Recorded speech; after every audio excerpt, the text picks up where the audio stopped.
Hello and welcome back to DIY My Way. Well, it was bound to happen sooner or later. My first hydraulic leak on my tractor. So a couple of weeks ago, I was out working on the property on my tractor, had parked it for a few minutes, and then came back and just happened to notice right up here up near the front, it looked like there was a few drops of something on the ground. And to my horror, as I put my finger in it, I realized it was some kind of oil, and probably hydraulic oil. Now, it wasn't much, and it wasn't dripping very fast, but it was still a real concern. My first thought was, oh no, it's the power steering line. There's maybe a leak around the seal there. I imagine that to be a very high-dollar fix. It certainly wasn't a high-pressure leak, or it would have been spraying everywhere. So I narrowed it down that it had to be either the hydraulic steering or the hydraulic reservoir cooling system. Since it was a slow leak and not under pressure, I ruled out that it was a high-pressure line, but I couldn't rule out that it was a seal around the power steering mechanism. So in this video, I'll cover how I tracked down the leak and how I repaired it. It was a little hard to pinpoint where the leak was coming from because oil had gotten all over the place under here. It's kind of like a leak in your roof where it may be leaking from one other end of the house, but it ends up showing up somewhere in an odd spot far away from the leak. I had oil all over the bottom of this thing, so it was a little hard to locate. Let me bring you under here and show you what I saw and how I narrowed it down.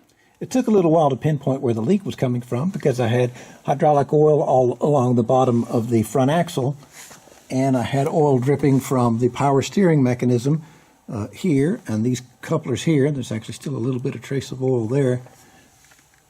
And I was afraid because of that it was leaking perhaps right there at that seal in the power steering mechanism. After a little more investigating, I was relieved to find out that it was in fact a leak from the hydraulic cooling system. Right there where you see that hose clamp was where it was leaking. Apparently that had come loose or was never quite tight enough to begin with. Now that right there is very tight quarters to get to. This is the oil cooler for the HST transmission.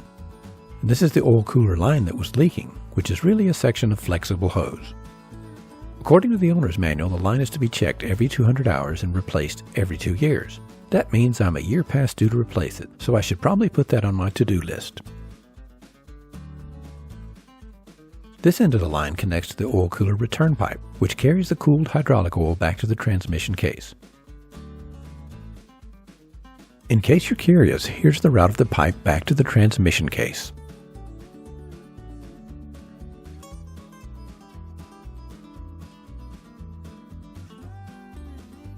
I'm reenacting tightening the hose clamp to show how cramped the space is. It was a little harder to get to this time because the camera is in the way of me seeing the clamp.